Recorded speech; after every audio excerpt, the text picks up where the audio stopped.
Salut les petits loups. Comment ça va aujourd'hui? Oh, pas top? Qu'est-ce qui se passe? Une bêtise suivie d'une remontrance des parents? Ça tombe bien, l'histoire du jour va vous prouver que même le grand chef Lao qui n'est autre que Dieu nous surveille. Si c'est votre première boulette, ce n'est pas dramatique, mais mieux vaut ne pas récidiver. On est d'accord? Allez, assez parlé, passons direct à l'histoire, je ne veux pas que vous pensiez que je suis là pour vous gronder. Débutons comme nous le faisons toujours mes amis par un psaume. Le psaume 138, qui dit, Seigneur, tu me scrutes et tu me connais. Il était une fois, dans un petit village paisible qui était au tréfonds d'une magnifique forêt, un frère et une sœur pleins de malice. Leur prénom? Étienne et Léa.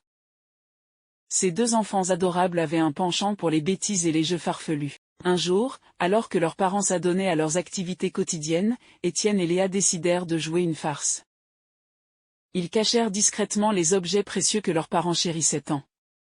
Ils se croyaient malins, pensant que personne ne découvrirait leurs petits stratagèmes. Mais leur joie fut de courte durée. Leurs parents, Luc et Sophie, remarquèrent rapidement la disparition des objets. Avec patience et amour, ils appelèrent leurs enfants pour une discussion sérieuse. La maman commença par leur dire qu'elle savait qu'il avait fait une petite bêtise. Sans les gronder, elle expliqua quelque chose d'étonnant aux oreilles des enfants. Étienne, Léa, je sais que vous avez caché les objets que nous aimons tant. Mais savez-vous que le Seigneur Jésus-Christ voit tout ce que nous faisons? Il est présent à chaque instant, même lorsque nous pensons que personne ne nous observe.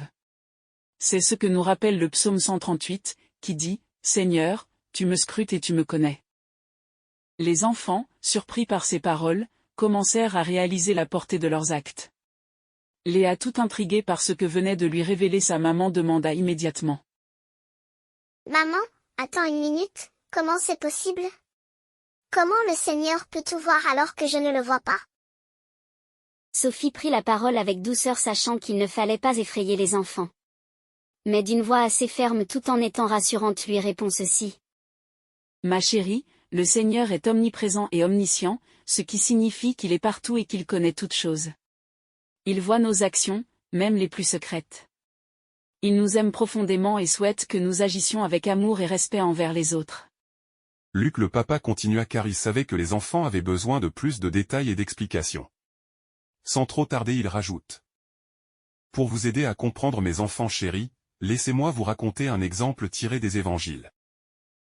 Dans l'évangile selon Luc chapitre 12 verset 2, Jésus dit, « Il n'y a rien de caché qui ne doive être découvert, ni de secret qui ne doive être connu. » Ces paroles nous rappellent que nos actions finiront par être révélées, et qu'il est préférable d'agir avec honnêteté et amour. Les enfants baissèrent la tête, conscients de leurs erreurs.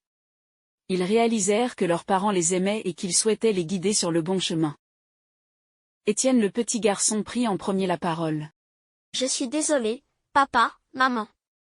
Nous avons agi de manière irresponsable. » Puis Léa, voyant elle aussi qu'elle avait agi d'une mauvaise façon, ajouta à son tour.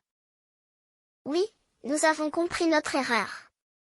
Nous promettons de ne plus recommencer et d'agir avec amour et respect. » Leurs parents les prirent dans leurs bras avec tendresse.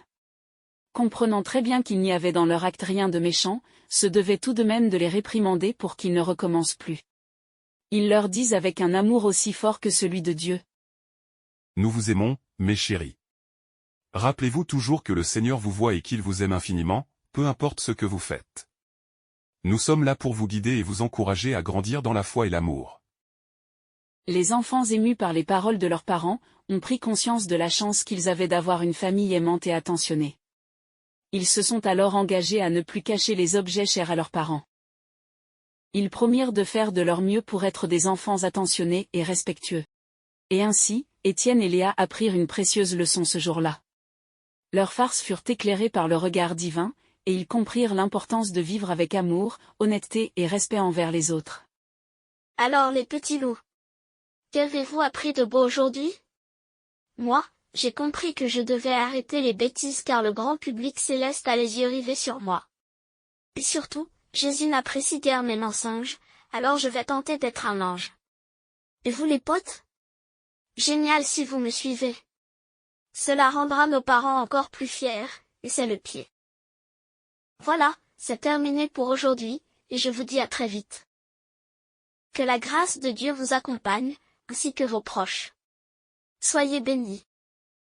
Oh là là, j'ai failli oublier de vous glisser un petit secret. Chut, ne le répétez pas à Mathieu, c'est entre nous.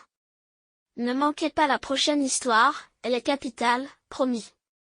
Allez, ciao, à bientôt les amis.